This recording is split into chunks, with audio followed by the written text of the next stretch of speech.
Mitch, could you talk us through kind of the sequence with Sean, kind of getting the wicket when you overstepped and looked like you had a bit of a thing with Pat about what exactly that was about, and then just a relief after that? I don't necessarily always think that I'm going to take the ball after the break. So I was initially a bit shocked, so we had a bit of a joke about that.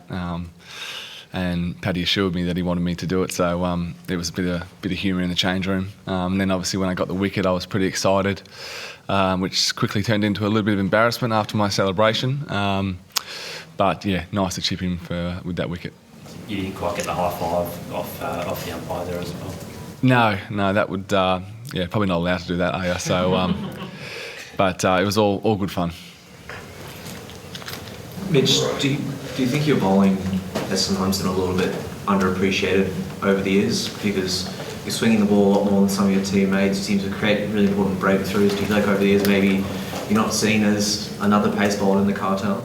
I'm pretty happy not to be brutally honest with you. I think it's always an important role as an all-rounder to make sure you're contributing.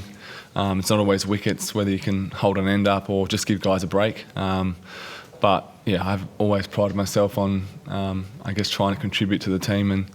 And most of the time, the four bowlers that we have will go down as one of the best four that's ever played the game. So they do most of the bowling, and they've been incredible. So my role and Greeny's role when he's played has always been to, play our role and do our thing for the team.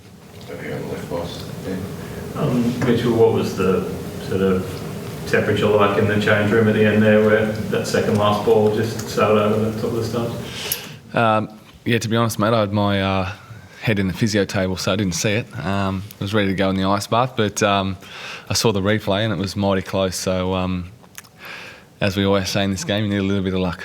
Do you think the stage is set for a player like Warner to come out tomorrow, I suppose, and see what he can do for the crowd?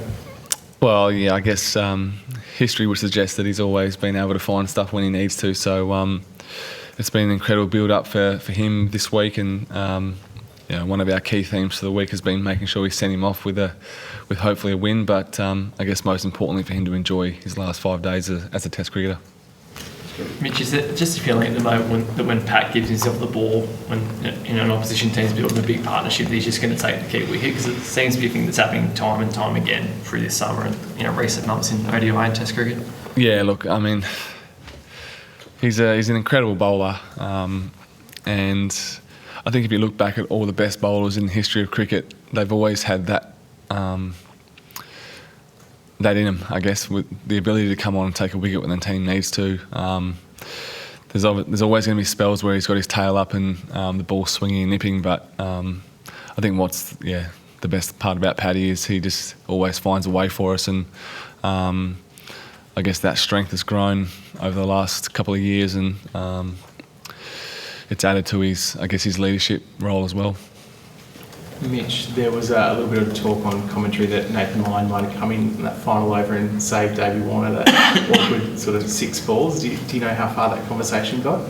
Well, he was padded up, so there was certainly talk about it, but I think both openers were really keen to get out there. It's obviously a good wicket, get through about 6 balls, but I can assure you if me or Hetty were opening, Gazza would have been out there. Mitch, obviously a bit of a funny last couple of hours there with Aamer really getting going. Does it take the air out of the tyres a bit after what's been a really good day when he comes in and does something like that? It was certainly pretty frustrating towards the end, but you got to take your hat off to him. He batted beautifully. We threw everything at him. The ball got soft, so it was hard work, and I think he sort of showed glimpses throughout the series that he could bat. But yeah, the way he went about it was, hats off, and that's Test cricket. Mitch, can you talk us through the tactics of the bowling group at the end of the day, as Aamer was scoring pretty quickly with seemed to be a lot of short pitch bowling that he was attacking and getting hit a lot of boundaries. Do you think you guys could have attacked the stumps a bit more? I mean, you always got to back in what you're doing. Certainly when you're bowling to a tail ender, he could easily hit one of those straight up, and we weren't necessarily waiting for that to happen, but I honestly think that he batted unbelievably well.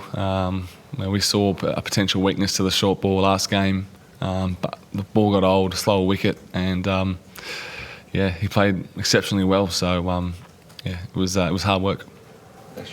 Mitch, what was the talk between you guys of how the surface played? I know you haven't played the Sydney Test over the last few years, but those that have seen the ground, was there talk of it being much different to recent years? I'm not sure of the talk. I think the times that I have played here, it looks like a fairly normal SCG wicket. You'll have more fielders in front of the wicket as the Test match goes on, and hopefully it's a longer on. And if we can bat well tomorrow, really apply some pressure to the Pakistan team over the next couple of days. But it's I guess day one's 50-50. Got one more over here, guys. Mitch, what's been the chat within the group about Dave's lost Baggy Greens? Has there been any checking of kits and trying to help out on that front? Yeah, I probably should tell him that it's been in my backpack for the last couple of days. A weird situation, and it could probably only happen to Davey.